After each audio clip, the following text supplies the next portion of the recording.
data, bagaimana Nggih. mahasiswa dalam menganalisis data, itu bagaimana datanya Nggih. itu sebagai data awal. Kemudian Nggih. nanti setelah kegiatan habituasi, jenengan akan memperoleh data akhirnya, Nggih. post tesnya, gitu Nggih. bagaimana hasilnya, kan gitu. Nah, itu aja. Jadi modul statistika berbasis software. Nah, jenengan mau fokus modulnya atau software SPSS-nya. Eh, Nah, Dua-duanya, Ibu. dua-duanya. Nggih, jadi kalau anak-anak dalam pelatihan nggih harus ada panduan Oke, nggak software-nya apa-apa. gitu. Oke, boleh, boleh. Nggak. Nanti di judul itu loh, penulisan di Oh, judul, nggih, nggih. biar jenengan tidak mengganti kegiatan. Kegiatannya sudah pas itu. Kegiatannya ini Hmm. langkah pertama, langkah kedua ya. Kegiatan pertama, kedua, ketiga, keempat, dan kelima. Jadi jenengan sesuaikan saja judulnya, biar langsung menuki nanti di kegiatannya. Gitu, Nggih. nggih. Dan jangan lupa data awal juga disertakan untuk memperoleh data. Nggih. Ya. Nah, itu karena kaitannya dengan nanti data terakhir, nggih. Nggih. Itu kemudian rencana tindak lanjut ya. Rencana tindak lanjut ke depannya setelah kegiatan latsar ini selesai, apakah kegiatan ini bisa diteruskan? Ini jangan berarti tingkat fakultas ya, Nggih. bertanya ya. Tingkat fakultas bisa nggak nanti ke fakultas yang lain? Itu kira-kira bisa nggak dipakai?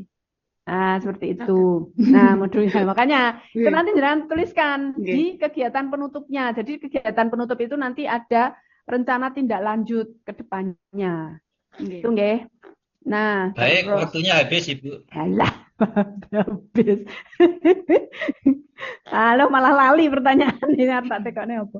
Ya sudah, itu mungkin apa namanya? Sekian dulu nggih Mbak Oh, Yusrina. nggih, nggih, Bu. Mudah-mudahan nanti lancar nggih kegiatan Nggih, nggih, habituasinya. nggih. Terima kasih. Oke. Nggih. Monggo saya kembalikan ke Pak Teguh. Terima kasih atas dukungannya, pertanyaannya, dan arahannya Ibu Fatma untuk Ibu Yusrina, dan juga terima kasih yang terhormat Profesor Rasmin atas bimbingan untuk Ibu Yusrina sehingga RA ini bisa terwujud. Nggih. Baik, silakan 5 detik Mbak Yusrina closing. Nggih. Saya aturkan terima kasih kepada Bu Fatma, kepada Profesor Rasimen, dan terhadap Pak Teguh. Assalamualaikum warahmatullahi wabarakatuh. Waalaikumsalam Waalaikumsalam warahmatullahi warahmatullahi wabarakatuh. wabarakatuh. Terima kasih. Monggo Pak Rasimin dan Ibu Yusrina bisa meninggalkan Zoom ini. Terima kasih. Terima kasih Pak Teguh. Nggih. Terima Terima kasih. kasih Bu Fatma. Nggih, terima Iya. kasih, Pak. Baik, sekarang Pak Wali atau siapa dulu? Pak Mbak Nurul? Saya dulu, Pak. Mbak Nurul, silakan. Sekarang jam 9.45, waktu jenengan 8 menit untuk presentasi.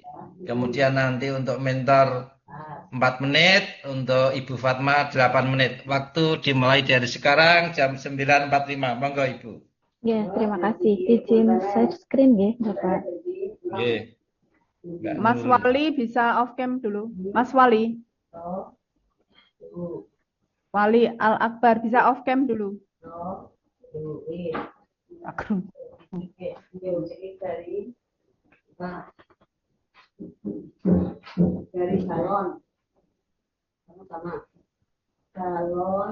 Apakah sudah terlihat ya, Bapak Ibu? Ya, kurang sedikit. Satu klik lagi kayak. Nah, sudah. Yes. Slideshow mulai.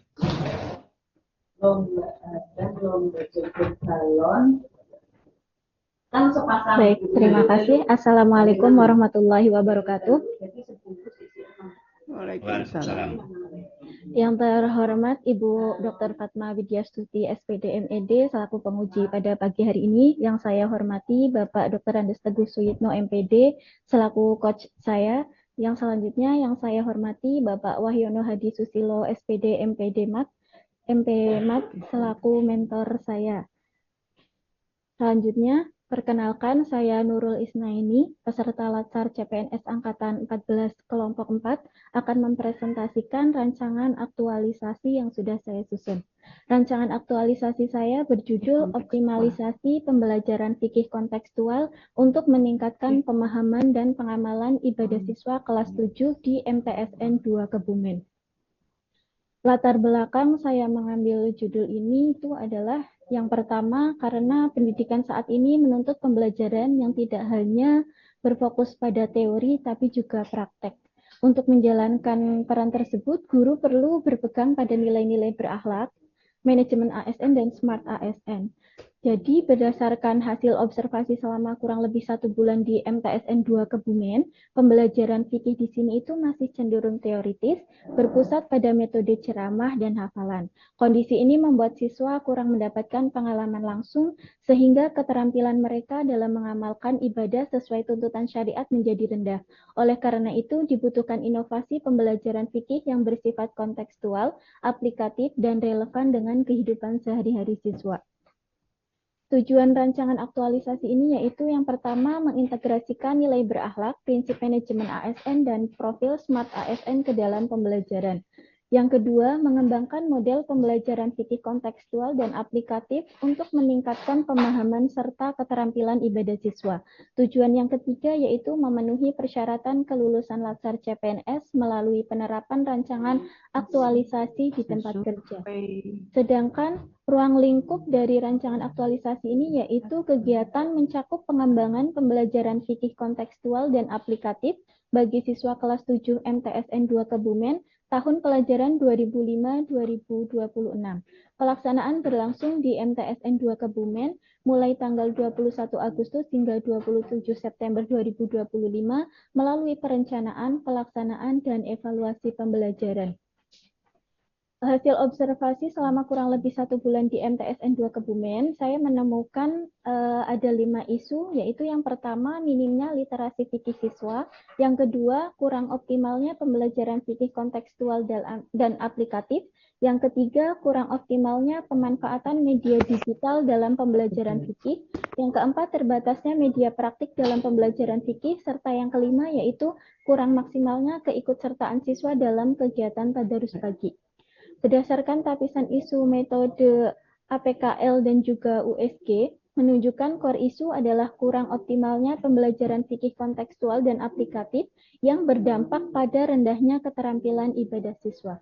Yang selanjutnya, menggunakan diagram fishbone sehingga gagasan atau ide yang dipilih untuk memecahkan masalah berdasarkan analisis diagram fishbone adalah optimalisasi pembelajaran fikih kontekstual untuk meningkatkan pemahaman dan pengamalan ibadah siswa kelas 7 di MTSN 2 Kebumen. Adapun materi kerancangan aktualisasi yaitu yang pertama, identifikasi masalah pembelajaran yang nantinya akan menghasilkan output data kebutuhan pembelajaran. Kegiatan yang kedua yaitu penyusunan modul ajar fikih kontekstual yang nantinya akan menghasilkan output modul siap pakai. Selanjutnya, pelaksanaan pembelajaran yang akan menghasilkan output siswa aktif dan terampil. Kegiatan yang keempat adalah refleksi dan umpan balik dari siswa, sehingga menghasilkan output masukan dan perbaikan. Kegiatan yang terakhir yaitu evaluasi dan dokumentasi yang akan menghasilkan output evaluasi dan portofolio. Untuk jadwal kegiatan sendiri, pada minggu pertama yaitu identifikasi masalah.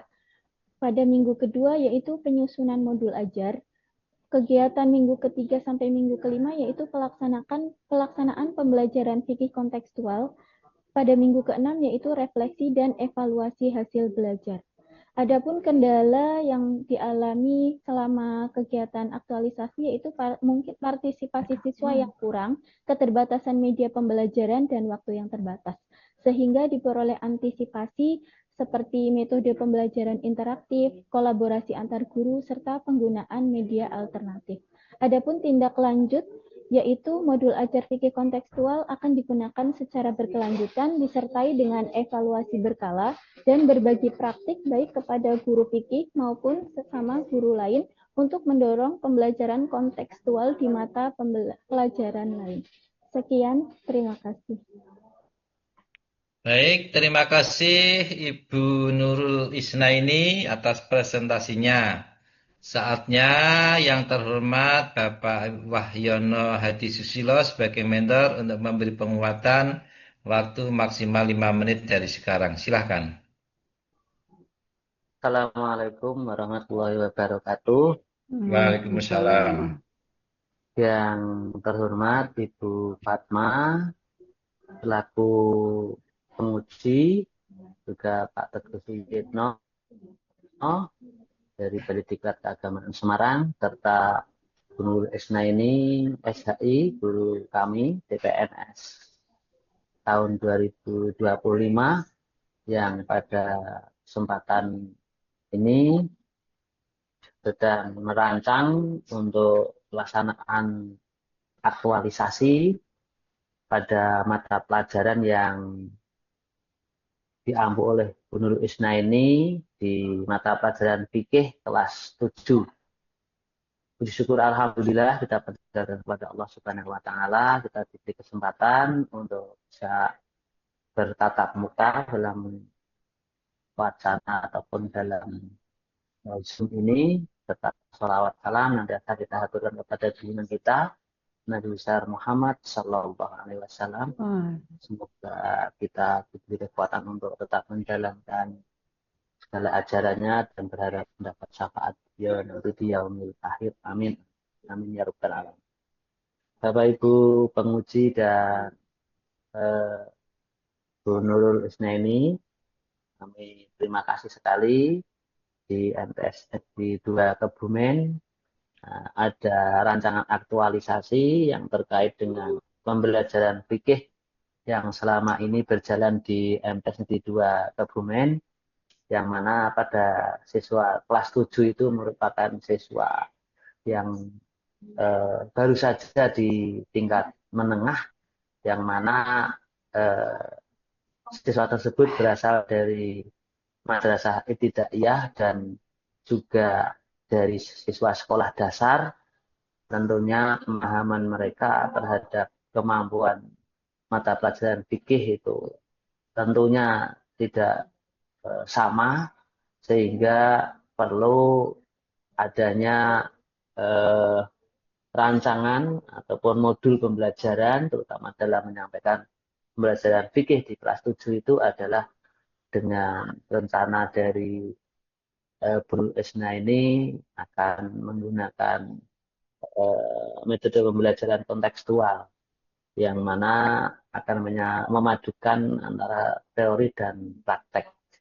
Sehingga ke depan kami berharap dengan adanya modul pembelajaran yang kontekstual, anak itu lebih mendalami dan menguasai materi karena melaksanakan langsung cara praktek.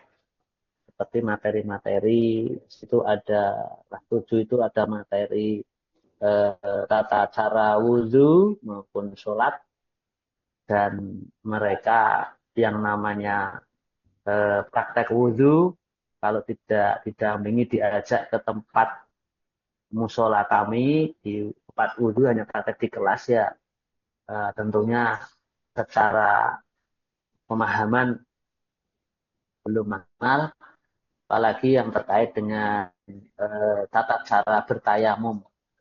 Mungkin secara teori, secara definisi mereka hafal atau bisa menyampaikan apa itu tayamum, tapi secara praktek kadang juga anak-anak masih banyak yang mengalami kesulitan. Apalagi terkait dengan sholat, karena anak-anak kelas 7 itu masih masa peralihan dari masa anak-anak menuju ke arah ataupun masa remaja, sehingga pemahaman mereka akan kewajiban melaksanakan sholat pun juga masih perlu untuk dipantau, sehingga kami juga melaksanakan pemantauan sholat itu dengan adanya 7 kebiasaan anak Indonesia hebat itu yang kami gunakan untuk mereka melaksanakan kegiatan selama kegiatan mulai dari bangun tidur, bangun pagi sampai dengan nanti tidur cepat itu kami resum, kami dokumentan dalam kegiatan 7 kegiatan anak Indonesia hebat. Nah, di situ tentunya juga nanti secara rutin praktek-praktek kegiatan yang lain, seperti mungkin nanti di tingkat kelas berikutnya terkait dengan sholat jenazah, kemudian juga bahkan bagaimana praktek untuk pengafanan jenazah. Kita sudah punya torso juga nanti ke depannya, meskipun kami juga ada alat media seperti LCD dan TV proyek TV pintar itu mereka bisa menyaksikan secara video, tetapi akan lebih membekas, lebih tertanam pada anak-anak apabila mereka mempraktekkan langsung. Tentunya harapan kami dengan adanya rancangan pembelajaran mata pelajaran fikih dengan metode kontekstual dan aplikatif ini nanti dapat meningkatkan pemahaman dan pengalaman mereka dalam melaksanakan ibadah khususnya yang kelas 7 yang akan dilaksanakan oleh Bu Nurul Isnaini dan harapannya nanti juga pada kelas 8 dan kelas 9 serta pada mata pelajaran lain. Demikian, terima kasih dari kami kepada tim penguji serta pendamping serta Bu Nurul Isnaini yang sedang melaksanakan kegiatan rancangan aktualisasi. Semoga nanti ke depan dapat berjalan dengan lancar dan mendapatkan hasil yang baik dan nanti bisa diterapkan di MT22 Kebumen. Terima kasih. Wassalamualaikum warahmatullahi wabarakatuh. Waalaikumsalam warahmatullahi wabarakatuh. Assalamualaikum. Baik, terima kasih yang terhormat mentor Bapak Wahyono Hadisilo. Baik, saatnya sekarang Ibu Fatma sebagai penguji untuk memberikan pertanyaan dan yang lain maksimal 8 menit dari sekarang waktu jam 9.59. Monggo, waktu saya silakan. Oke. Terima kasih Pak Teguh untuk waktunya. Selamat untuk Mbak Nurul Isnaini untuk penyusunan RA-nya sudah sampai tahapan ini. Kemudian terima kasih untuk Pak Wahyono sebagai mentor. Mbak Isnaini, jadi di judul penjenengan ini kan optimalisasi pembelajaran fikih kontekstual ya kan untuk meningkatkan pemahaman dan pengamalan ibadah siswa kelas 7 di MTSN 2 Kebumen. Pertanyaannya, penjenengan nanti harus mendefinisikan fikih kontekstual itu yang bagaimana? Itu harus ada maksudnya. Kemudian di sini pemahaman dan pengamalan ibadah itu ibadah apa? Penjenengan spesifik ibadah apa saja sebutkan. Nah, boleh sebenarnya lebih dari satu atau beberapa ibadahnya itu apa spesifik. Yang penting selesai dalam waktu 1 bulan. Ya, kegiatannya itu selesai dalam waktu 1 bulan. Nah, kalau penjenengan secara umum ibadah di sini, maka ibadah nanti banyak, ada beberapa ibadah. Nah, kemudian penjenengan mau menggunakan apa sebagai solusi? Kan apa namanya? Apa tadi? Core isunya ya kan? Core isunya kan belum optimalnya, ya kan? Pembelajaran fikih itu kan tadi kan. Nah,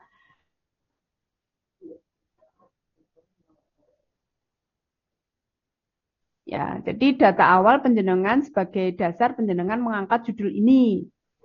Kenapa pembelajaran fikih itu belum optimal? Ya, karena mungkin masih menggunakan fikih secara apa tadi? Teoritis saja, praktek-prakteknya belum dilakukan, itu kan? Nah, itu jelas harus punya data-datanya. Nah, pembelajaran fikih belum hanya teori-teori saja, belum ada praktek, maka nanti data-datanya mungkin dari kegiatan praktikumnya belum ada, gitu loh. Atau penjenengan melakukan wawancara boleh, melakukan survei boleh, atau observasi data awal. Bisa data-data itu dari Bapak Ibu guru sebelumnya. Kelas 7 kelas 7. Nah, ini kalau kelas 7 bisa penjenengan melakukan wawancara dengan atau survei atau observasi ya terhadap siswanya. Itu juga bisa. Kemudian ibadahnya itu ibadah apa saja coba yang mau jenengan amati nanti. Mungkin sekitar wudhu atau tayamum gitu Bu. Wudhu, tayamum saja selama 1 bulan. Ada masukan tidak Bu? Tadi kalau Jadi seperti satu ibadahnya atau dua, wudhu itu kan. Nah, itu loh. sholat Eh, mungkin ya Bu. nah, jadi itu harus nanti jenengan kan nanti mau melakukan kegiatan ya. Nah, di kegiatan itu nanti jenengan tuliskan ibadahnya itu apa saja. Itu. Jadi ibadah apa misalnya. Nah, ada praktek di sana. Pemahaman loh ini, pemahaman Oke. dan pengamalan ibadah. Fikih. Nah, di fikih itu ada pelajaran apa saja? Kalau di kelas 7 itu terkait dengan bersuci dari najis Hmm. dan hadas. Terus setelah Hmm. itu berarti bersuci itu ada wudhu, ada tayamum. Terus Hmm. setelah itu ada kegiatan sholat. Sholat itu ada sholat fardu, sholat sunat itu ada sholat juga sholat jamak, sholat Sama. qasar seperti itu. Nah, itu bisa jenengan pilih nanti. Kalau di sekolah di MTSN 2 itu ibadah yang dilakukan bareng-bareng itu biasanya apa? Ada sholat duha dan juga Sholat sholat duha dan zuhur berjamaah. Nah, itu jangan pilih yang mana. Sholat duha boleh ya, sholat duha berjamaah. Jadi ibadah sholat duha. Nah, gitu spesifik. Nah, di sana nanti kegiatan sholat duha itu kan pertama kan wudhu dulu. Yeah. Nah, mungkin nanti apa namanya kegiatan siswa praktek wudhu, gitu kan? Setelah Yeah. praktek wudhu, kemudian nanti praktek sholat duhanya. Nah, gitu. Itu lebih spesifik di situ. Jenengan di kegiatan jenengan juga jelas ya kegiatannya apa dulu. Oh, didahului dengan wudhu dulu. Wudhu itu kan macam-macam. Doa ya kan? Doa pada saat wudhu, kemudian rukun wudhunya, ya kan?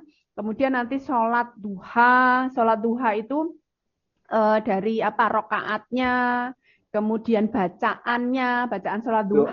doanya. Nah, Doanya. doanya.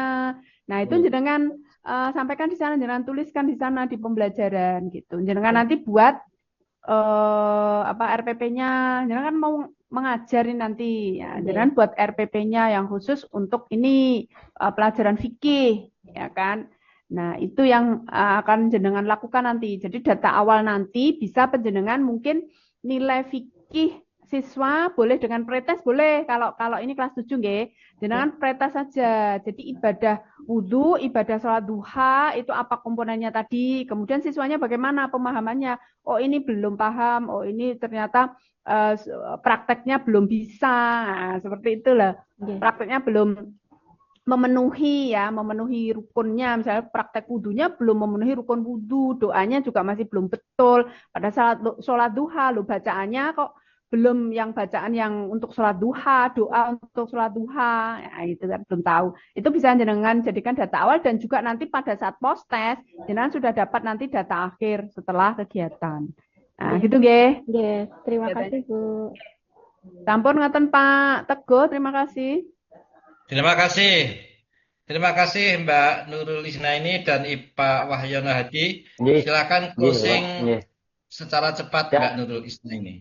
Ya, terima kasih kepada Ibu Dr. Fatma Widyastuti atas masukannya, kepada Bapak Teguh Suyitno, dan juga kepada Bapak Wahyono Hadi Susilo SPD MPMAT atas mentornya. Sekian presentasi dari saya. Wassalamualaikum warahmatullahi wabarakatuh. Waalaikumsalam warahmatullahi wabarakatuh. Silakan Mbak Nurul dan Pak Wahyono bisa meninggalkan Iya, Pak. breakout room Matur ini. nuwun.